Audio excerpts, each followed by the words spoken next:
11:57 होत आहेत. प्रसारित करीत आहोत ठळक मराठी बातम्या. आकाशवाणी नागपूर. हेमांगी कुलकर्णी आपल्याला ठळक बातम्या देत आहे. नागपूरच्या अखिल भारतीय आयुर्विज्ञान संस्था एम्सच्या दुसऱ्या दीक्षांत समारोहाला राष्ट्रपती द्रौपदी मुर्मू सध्या संबोधित करत असून याप्रसंगी त्यांनी MBBS पदवी, पदव्युत्तर त्याचप्रमाणे नर्सिंगच्या अभ्यासक्रमातल्या उल्लेखनीय कामगिरी करणाऱ्या विद्यार्थ्यांचा सत्कार केला.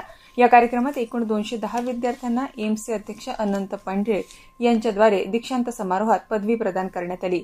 या प्रसंगी राज्यपाल जिष्णू देव वर्मा, मुख्यमंत्री देवेंद्र फडणवीस, केंद्रीय आयुष राज्यमंत्री प्रतापराव जाधव प्रामुख्याने उपस्थित होते.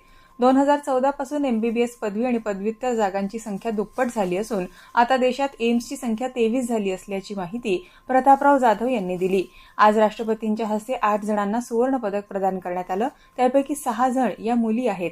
त्या मुख्यमंत्री देवेंद्र फडणवीसांनी याचा आवर्जून उल्लेख केला.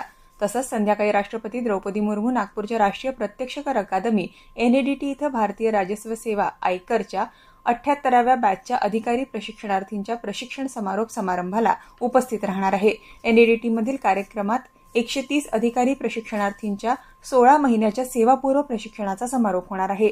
दौऱ्याच्या दुसऱ्या दिवशी अर्थात उद्या 16 एप्रिल रोजी राष्ट्रपती द्रौपदी मुर्मू वर्धा इथल्या महात्मा गांधी आंतरराष्ट्रीय हिंदी विश्वविद्यापीठाच्या 6व्या दीक्षांत समारंभात सहभागी होतील. पंतप्रधान नरेंद्र मोदी आज कर्नाटक दौऱ्यावर आहे. मंड्या जिल्ह्यातल्या आदी चुंचनगिरी इथं श्री गुरु भैरवक्य मंदिराचं उद्घाटन त्यांच्या हस्ते होईल.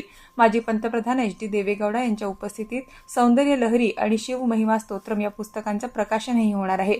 हे मंदिर बाल गंगाधरनाथ महास्वामीजी यांना समर्पित स्मारक असून पारंपरिक द्राविडी स्थापत्य शैलीत उभारलं आहे. संसदेचं विशेष अधिवेशन उद्यापासून सुरू होणार असून या सत्रात नारी शक्ती वंदन अधिनियम विधेयकात दुरुस्ती केली जाणार आहे. संसदीय कामकाज मंत्री किरेन रिजिजू यांनी आज ही माहिती दिली. या विधेयकामुळे महिलांना संसद आणि राज्य विधानसभामध्ये 33% आरक्षण लागू होणार आहे. लोकसभेत हे विधेयक उद्या मांडलं जाईल. त्यावर 18 तास चर्चा अपेक्षित आहे, तर राज्यसभेत 10 तासांची चर्चा ठेवण्यात आली आहे. अमरनाथ यात्रेसाठी आजपासून ऑनलाईन आणि ऑफलाईन पद्धतीनं आगाऊ नोंदणी सुरू झाली आहे. देशभरातल्या 454 बँक शाखांमध्ये नोंदणीची सुविधा उपलब्ध आहे. याबरोबरच हे ठळक बातमीपत्र संपलं. यापुढील प्रादेशिक बातमीपत्र संध्याकाळी 6 वाजता ऐकता येईल. नमस्कार.